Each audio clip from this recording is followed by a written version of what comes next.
Mis padres la abandonaron y yo la crié. Ahora dice que no tiene hermana. Cuando tenía 18 años, mi vida se partió en dos. No fue un accidente, ni una muerte repentina. Fue una decisión. Una de esas que no se olvidan nunca, porque te obliga a crecer de golpe, sin aviso ni alternativa. Mis padres, Gloria y Renato, se levantaron una mañana, metieron algunas maletas al auto y se fueron. Así. Sin una despedida formal. Sin una explicación razonable. Dejaron la casa, a mí, y lo que más me dolió, dejaron a mi hermana Bianca, que apenas tenía 12 años. Decían que se iban a resolver unos asuntos, que necesitaban establecerse en otra ciudad primero, y que luego nos llamarían para reunirnos con ellos. Pero esa llamada nunca llegó. No hubo dirección nueva, ni mensajes, ni un miserable correo electrónico. Solo silencio.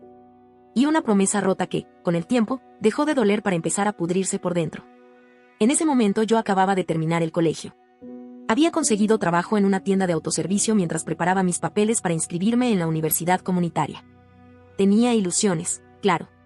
También miedo. Pero lo que nunca tuve fue la menor idea de que ese mismo verano me convertiría, sin pedirlo, en madre. Sí, madre. Porque eso fue lo que terminé siendo para Bianca. Durante los primeros días tras su partida, consideré buscar ayuda. Llamar a protección infantil, a alguna institución, lo que fuera. Pero conocía el sistema. Sabía que nos separarían, que mi hermana caería en algún hogar temporal y que yo, por mi edad, quedaría fuera de su entorno. No podía permitirlo. Bianca me miraba como si yo fuera su único punto fijo en medio del caos. Y lo era. Así que tomé una decisión que marcaría toda mi juventud. Dejé la universidad antes de comenzar, acepté turnos dobles y triples en el supermercado, y convertí mi vida en un ciclo de trabajo, cuentas, deberes escolares, citas médicas y noches de insomnio preguntándome cómo íbamos a sobrevivir otro mes. No quiero pintarme como una mártir. Hubo días en los que quise gritar, huir, mandar todo al demonio. Sentía envidia, sí, envidia, cuando veía a personas de mi edad salir, viajar, publicar fotos en la playa o en conciertos. Mientras tanto, yo hacía cuentas para ver si podíamos comprar papel higiénico sin sacrificar leche. Pero lo hicimos. Bianca y yo sobrevivimos. Con la ayuda de cupones, favores, jornadas agotadoras y mucha improvisación, logré mantener un techo sobre nuestras cabezas. Me aseguré de que no le faltaran sus útiles, su ropa de educación física, sus libros de lectura, ni un desayuno decente cada mañana. No le conté a mucha gente lo que había pasado. La vergüenza pesa, pero más pesa el juicio ajeno.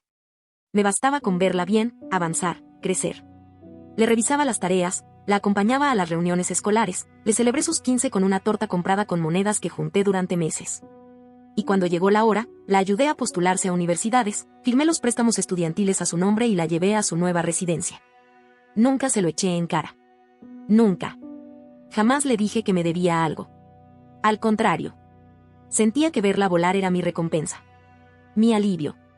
Soñaba con que, cuando ya estuviera estable, podríamos empezar a ser solo hermanas.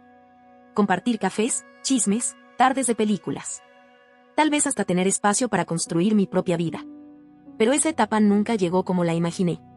Bianca consiguió trabajo poco después de graduarse. Luego vino Tomás, su pareja, un hombre amable y reservado. Y más tarde, la noticia de su embarazo. Estaba de 6 meses cuando comenzamos a planear su baby shower. Yo estaba emocionada, ilusionada, pensando en cómo organizar todo bonito, que no le faltara nada. Pero algo empezó a cambiar. Primero fueron los mensajes sin responder. Las cancelaciones de último minuto. Las excusas vagas. Pensé que era el estrés del embarazo o el cansancio. A veces las hormonas te hacen aislarte, ¿no? Pero no. Había algo más. La bomba me explotó en la cara un domingo, cuando una prima me escribió por WhatsApp para preguntarme si era cierto que nuestros padres estaban de vuelta. Le dije que no tenía idea de qué hablaba, y ella me mandó una foto. Bianca, embarazada, abrazada de Gloria y Renato en una reunión familiar en un restaurante. Todos sonriendo. Como si nunca nos hubieran dejado. Me quedé congelada. La confronté. Bianca me confirmó que sí, que los había visto, que se habían reconectado hace semanas. Que quería darles una oportunidad, porque todo el mundo merece una segunda chance. Yo no supe qué decir. Sentí que me arrancaban algo desde el estómago. Aún así, le respondí con la voz más calmada que encontré, haz lo que quieras. Solo, ten cuidado. Su respuesta fue un golpe. Me dijo que yo estaba estancada en el pasado. Que era negativa. Que no quería ver a nadie feliz. Y ahí vino el segundo golpe. No quiero que vengas al baby shower. Será un evento familiar positivo. No quiero dramas. El aire se me fue del cuerpo. No lloré. No en ese momento. Me quedé en silencio, con el teléfono en la mano, sintiendo que todo el esfuerzo de los últimos 10 años acababa de ser arrastrado por una ola que yo no vi venir. Me desinvitó. A mí. La persona que la cuidó, la alimentó, la consoló cuando lloraba por mamá y papá. La que trabajó hasta el agotamiento para pagarle los libros, las excursiones, los medicamentos cuando tuvo anemia. No lo hizo por odio. Lo hizo por vergüenza. Porque contar la verdad le estorbaba en la nueva historia que estaba escribiendo. Porque admitir que sus nuevos padres amorosos la abandonaron una vez le arruinaba la foto perfecta del baby shower con abuelos sonrientes. Prefería la mentira. No dormí esa noche. Me acosté con el celular sobre el pecho, esperando que tal vez se arrepintiera. Que me escribiera para decirme que había sido un impulso, una exageración, que por supuesto quería que estuviera ahí. Pero no. Bianca no escribió. Ni al día siguiente. Ni después. Y lo peor no fue su silencio, sino lo que ese silencio decía, que ya no me necesitaba. Que ahora que tenía una pareja estable, un hijo en camino y 2 padres reciclados, yo pasaba a ser un estorbo. Intenté racionalizarlo. Decirme que tal vez era su forma de protegerse. Que no quería remover heridas. Pero en el fondo, lo sabía. Me estaba borrando. No porque no recordara lo que hicimos juntas, sino porque esa historia ya no le convenía. Fue entonces cuando empecé a pensar en Tomás. En si él sabría la verdad. Porque no era solo una cuestión de herida personal, era también una cuestión de justicia. Él iba a formar parte de esa familia. ¿No tenía derecho a saber quiénes eran en realidad sus futuros suegros? No quería armar un escándalo. No buscaba destruir nada. Solo que, por una vez, alguien más supiera la verdad. Así que le escribí. Un mensaje sencillo. Hola, Tomás, ¿tienes tiempo para un café? Es sobre algo familiar, y me parece justo que lo sepas antes de que las cosas sigan avanzando. No me hizo preguntas. Me respondió al poco tiempo, claro. Dime lugar y hora. Nos vimos al día siguiente en una cafetería tranquila, sin mucha gente. Él llegó puntual, con su cara amable, aunque algo tensa. Le pedí que me dejara hablar sin interrupciones, que necesitaba contarle algo que no era fácil para mí. Y lo hice. Le conté todo. Le hablé de la noche en que Gloria y Renato desaparecieron sin mirar atrás. De cómo dejaron una nota absurda sobre volver cuando todo esté resuelto. Nota que, por cierto, aún conservo doblada en un cajón. Le hablé de los años de silencio, de cómo jamás mandaron una postal, una llamada, un centavo. Le conté cómo dejé mis estudios para mantener a Bianca. Cómo trabajé turnos dobles durante años. Cómo la llevé al médico, a la escuela, a sus primeras entrevistas. Cómo la vi convertirse en mujer mientras me dejaba la espalda en un supermercado y me tragaba el orgullo por no poder hacer más. Cuando terminé, Tomás no dijo nada de inmediato. Solo asintió despacio, mirando su taza vacía. Y siempre sentí que había algo raro, dijo por fin. Bianca me contó una versión, distinta. Según él, mis padres siempre habían estado por ahí. Que no venían mucho por temas económicos, que era complicado, pero que mantenían el contacto, y que la habían ayudado cuando pudieron. No sabía si sentirse engañado o simplemente confundido. Me reí. No porque fuera gracioso, sino porque ni siquiera sabía que esa versión existía. Me dolió más de lo que debería. Pero Tomás me vio reír con los ojos vidriosos y comprendió que no era una risa feliz. Gracias por contármelo, me dijo. No voy a pelear con Bianca, pero necesito hablar con ella. Eso fue todo lo que le pedí. No que interviniera. No que eligiera un bando. Solo que supiera. Que al menos una persona en esa sala el día del baby shower no aplaudiera una mentira. 2 días después, Bianca vino a mi casa. La reconocí apenas vi su sombra detrás del vidrio. Y supe, por su rostro, que venía furiosa. ¿Hablaste con Tomás? Soltó apenas abrí la puerta. ¿Qué te pasa? ¿Por qué estás saboteando esto? Su tono me descolocó. Me acusaba como si yo hubiera cometido una traición, como si contar la verdad fuera un acto malicioso. Le pedí que pasara, pero se negó. Siempre has querido que odie a nuestros padres. Te molesta que quiera algo diferente. Que yo no me quede anclada a tu resentimiento, escupió, con una rabia que no le conocía. ¿Y eso crees? Le pregunté. ¿Qué todo esto fue por rencor? Y sí, dijo, sin dudar. Siempre necesitaste ser la salvadora. La mártir. La que se sacrificó. Pero eso no te da derecho a manipular mi vida. No respondí. Solo la miré. No por falta de palabras, sino porque lo que sentía ya no era ira. Era cansancio. Un agotamiento profundo, que venía de años de cargar algo que no me correspondía. Te crié, le dije finalmente.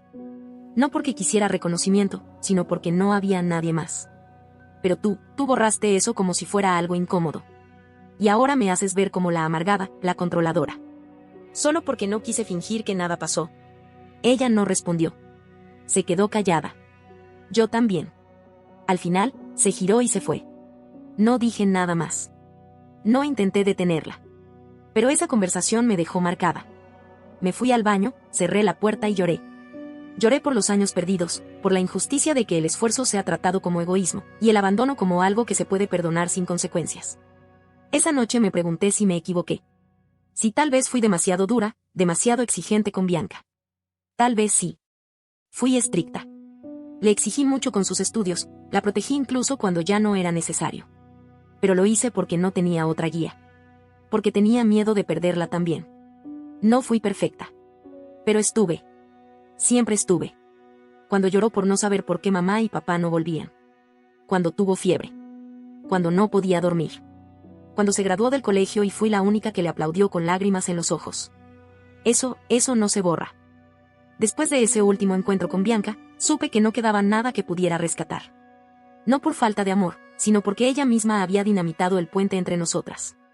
Aún así, seguía sintiendo esa necesidad insaciable de que alguien, aunque fuera una sola persona, reconociera la verdad. No por orgullo. Por justicia. Por mi paz mental. Fue entonces cuando Tomás volvió a escribirme. Había pasado una semana desde el baby shower. Me escribió temprano, en un mensaje corto, como si no supiera cómo empezar: lamento mucho cómo salió todo, ¿podemos hablar? Nos encontramos en un restaurante discreto para almorzar. Él lucía agotado. No solo física, sino emocionalmente. Me miró y lo primero que dijo fue: desde ese día, todo ha sido un desastre en casa. Me explicó que después del baby shower discutieron fuerte. Que él no entendía cómo podía dejar fuera a su hermana solo por evitar incomodidades. Le dijo que no quería que su hijo creciera en medio de mentiras ni viendo a su madre excluir a la única persona que realmente había estado para ella.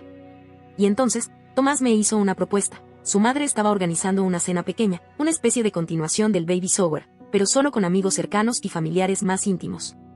Quería que yo fuera. Quería que, esta vez, se escuchara la verdad.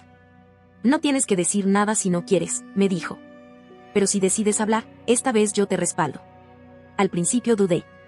Pensé que era una trampa, una forma de suavizarme. Pero luego lo vi con otros ojos. No era por Bianca. Era por él. Por su hijo.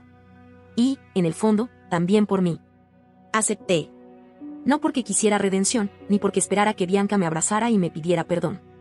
Acepté porque necesitaba, aunque fuera una vez, contar la historia completa sin que me callaran. La cena fue en casa de la madre de Tomás. Éramos unos 12, amigos de Bianca de la universidad, los suegros, un par de vecinos y, sí, Gloria y Renato. Cuando entré, los vi. Estaban riendo con una copa de vino en la mano, como si nunca hubieran desaparecido del mapa. Como si de verdad hubieran sido parte del crecimiento de su hija. La tensión era tan espesa que se podía cortar con cuchillo. La comida transcurrió entre pequeñas conversaciones, risas suaves, charlas sobre el bebé que estaba por llegar. Yo no hablaba mucho. Observaba. Escuchaba. Esperaba. Hasta que Tomás se levantó y habló. Quiero decir algo antes de que terminemos esta cena, dijo, mirando a todos con seriedad. Estoy muy orgulloso de Bianca. Pero también creo que es importante reconocer de dónde viene, y quién estuvo cuando más lo necesitó. Me miró directamente. Mariela, ¿te importaría compartir cómo fueron esos años? Sentí un nudo en la garganta. Tragué saliva. Miré a mi alrededor. Todos me miraban. Incluso mis padres. Incluso Bianca. Y hablé. Cuando tenía 18 años, Gloria y Renato empacaron sus cosas y se fueron a otro estado. Nos dejaron solas. A Bianca y a mí. Ella tenía 12 años. Dejaron una nota vaga, con promesas que nunca cumplieron. Hice una pausa. Yo me quedé. Renuncié a mis estudios, tomé 2 trabajos y me dediqué a que Bianca pudiera seguir adelante. No fue fácil. Muchas veces lloramos juntas. Muchas veces no sabíamos si íbamos a poder con el alquiler. Pero lo logramos. Sin ayuda de nadie. Sin una sola llamada, sin una visita, sin una felicitación por sus cumpleaños. Yo estuve ahí. La madre de Tomás me miraba con los ojos vidriosos. Gloria me interrumpió en seco. Eso no es del todo cierto. Pero no la dejé terminar. Claro que lo es, le dije con firmeza. No hay forma de edulcorar el abandono. Ustedes no estuvieron. Punto. Y ahora quieren aparecer como los abuelitos perfectos, los padres redimidos. Pero no lo son. Nunca lo fueron. Y si a alguien le duele escuchar esto, lo siento. Es la verdad. La sala se quedó en silencio. Nadie se atrevía a mirar directamente a mis padres. Tomás puso una mano sobre la mía. Su madre se levantó para traerme un vaso de agua. Y yo, por dentro, sentí que por primera vez en muchos años alguien me creía. Bianca no solo se olvidó de mí, continué. Permitió que sus padres se llevaran el crédito de lo que fue, en realidad, un sacrificio mutuo. Porque sí, ella también sufrió. Pero lo hizo a mi lado. Y ahora prefiere vivir una mentira antes que admitir de dónde vino realmente. Bianca apenas habló. No defendió a sus padres, pero tampoco me defendió a mí. Solo bajó la cabeza y murmuró que no quería hablar del pasado, que no quería criar a su hijo en medio de conflictos. Esa fue su única reacción. Después de eso, la cena se disolvió. Uno a uno fueron poniendo excusas para irse. Pero antes de marcharme, la madre de Tomás me abrazó. Un abrazo cálido. Largo. De esos que uno recuerda porque vienen de quien menos esperabas. Y por extraño que parezca, fue uno de los gestos más maternales que he recibido en toda mi vida. Bianca ni siquiera me miró cuando salí. Y, por primera vez, no me dolió. Me dolía más todo lo que permití. Los años que regalé. Las oportunidades que enterré por hacerme cargo de un papel que no era mío. Ahora lo tenía claro, ella eligió borrar la historia real, y yo ya no iba a luchar por mantenerme en una memoria que no me quiere. Pasaron un par de semanas después de aquella cena, y no supe nada más de Bianca. El silencio no era nuevo entre nosotras, pero esta vez se sentía diferente. Más denso. Más definitivo. Hasta que, de pronto, me llegó un mensaje corto suyo. ¿Podemos vernos? No me dijo por qué. Solo eso. Y durante varios minutos, tuve el impulso de borrar el mensaje y seguir con mi vida. Pero algo me detuvo. Curiosidad, tal vez. O la necesidad de cerrar, de decirle las cosas cara a cara por última vez. Le respondí que podía verla 15 minutos, en un parque cerca de mi casa. Quería dejar claro que no estaba disponible para caer otra vez en el mismo rol de siempre. También, lo confieso, esperaba que me devolviera algunas cosas que le presté a lo largo de los años. Cosas pequeñas, pero con historia. Suéteres, libros, partes de mí que no quería que conservara más. Nos sentamos en una banca. El parque estaba casi vacío. Bianca traía ojeras profundas y el gesto apagado. No sé cómo manejar todo esto, me dijo, sin rodeos. Ver a mamá y papá otra vez me confundió. Me hizo pensar que tal vez podía reconstruir algo. Aunque fuera sobre una mentira. Se quedó mirando sus manos.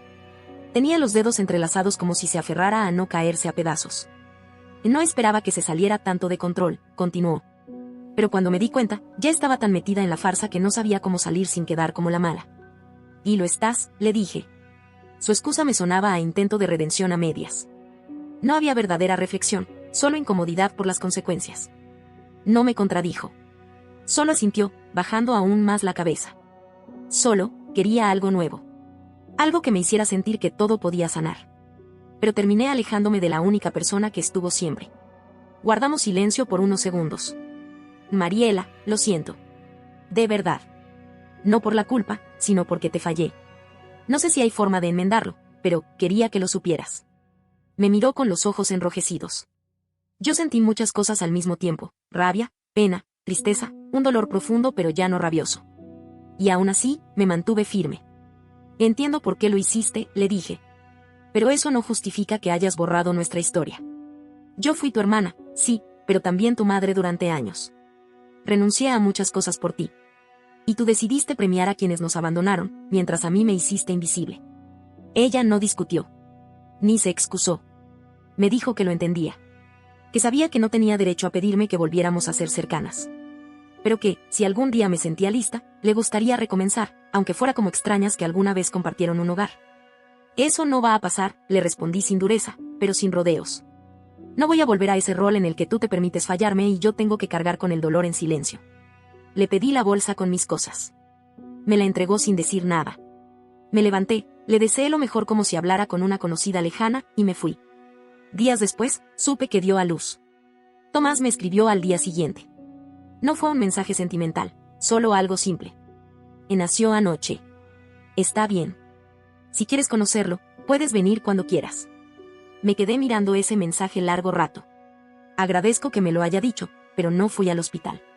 No porque no sintiera nada por el bebé, sigue siendo mi sobrino, sangre de mi sangre, sino porque no quiero que ese niño se convierta en una excusa para endulzar una relación podrida de raíz.